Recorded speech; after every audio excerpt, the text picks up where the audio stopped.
I would like to begin by asking you all a few questions first. How many of you all over here have had a fight with a friend? Okay, put your hands down. How many of you have ever cried over here? Put your hands down. How many of you have ever done something in an argument because you were over-emotional and still regret it? Put your hands down. I'm Nadia, and about a year ago, I had a fight with one of my best friends. And this was a bad fight, okay? We didn't talk for months, and we didn't make eye contact for weeks. If our friendship was glass, we metaphorically didn't just drop it, we played basketball with it. I mean, it's not a basketball, but you get the idea. So I was going through a roller coaster of emotions during this time, and it wasn't pleasant for me or the people around me. Now, for those of you who don't know me, I'm a huge control freak. I love being in control. So I wasn't going to let my emotions just run wild without channeling them into doing something more productive. So guess what I did? The next day, I made a 32-step revenge plan on how to commit homicide and get away with it with bonus illustrations. Yeah, so I was having the time of my life making this when one of my friends, Tarana, called. Hi, Tarana. Yeah, so she called me and I was having the time of my life making this plan, okay? Now, she was highly concerned. B, she begged me not to carry forward with the plan. And I told her that A, yes, obviously I wasn't going to carry forward with the plan. And B, I'm not big on moving on. But it definitely did strike my interest on why am I feeling such intense emotions and how do I get them to stop? So I decided to investigate. You know, we are surrounded by emotions everywhere. Like everywhere you look, it has some emotional connection to it. Did you know that the color of your kitchen can influence your appetite? Or that the color of your bed sheets can influence your emotions before or after sleeping? According to an emotion scientist, Lisa Bennett, emotions are guesses in your brain which construct in the moment where billions of brain cells are working together whenever there's a change in the internal or external environment. Now, who knew that, right? And what is the basis of these guesses which control us and the world around us to such a large extent? You'll figure out soon. I want you to look at this image as I speak. Now, this is just a random image of weird, squiggly, black and white dots, right? A lot of you wouldn't be able to derive any meaning out of it. And you're experiencing something called experiential blindness. But lucky for you, it's curable. Do you want your blindness to be cured? Yes. I didn't hear that loud enough.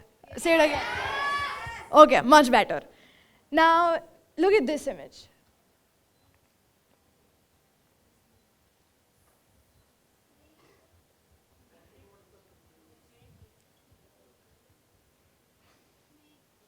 And look at this image again now. Now you see a snake. But why is that? Your mind is sifting through past memories and experiences. And now there's new knowledge in them. There's the image of the snake which I just showed you. This means that your brain is going to correlate the two images because the image of the snake looks the most similar to this one. Hence now you're seeing a snake over here. This is what neuroscientists call predictions.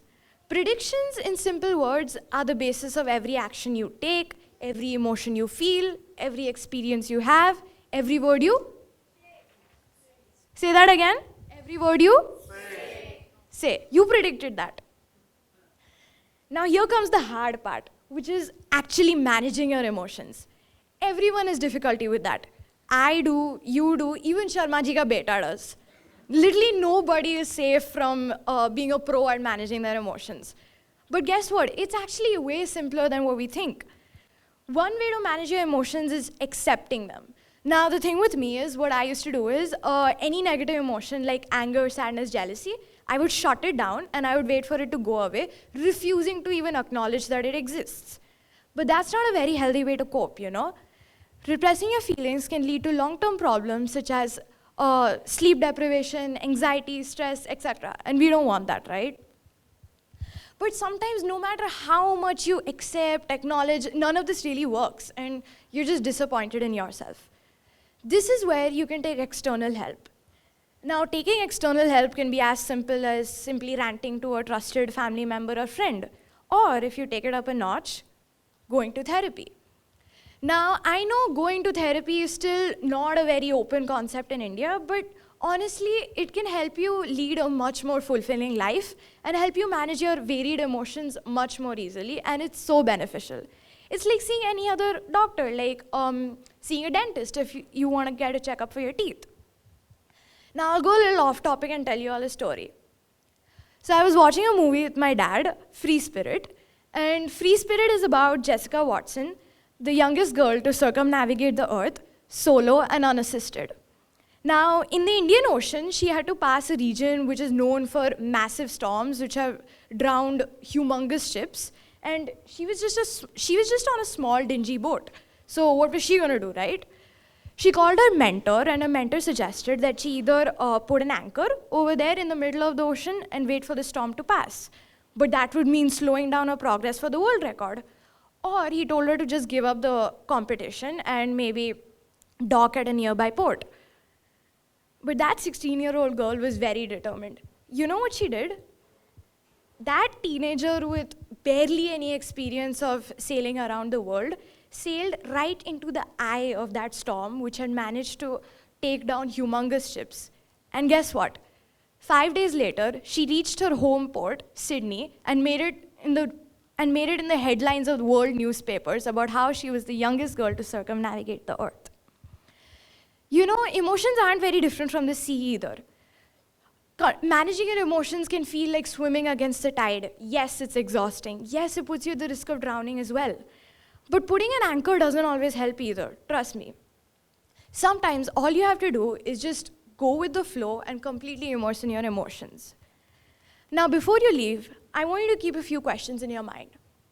When was the last time you stopped yourself from feeling something because you thought you were being too dramatic? Or when was the last time you cried? When was the last time you were ready to try, though? Thank you. You all have been a lovely audience.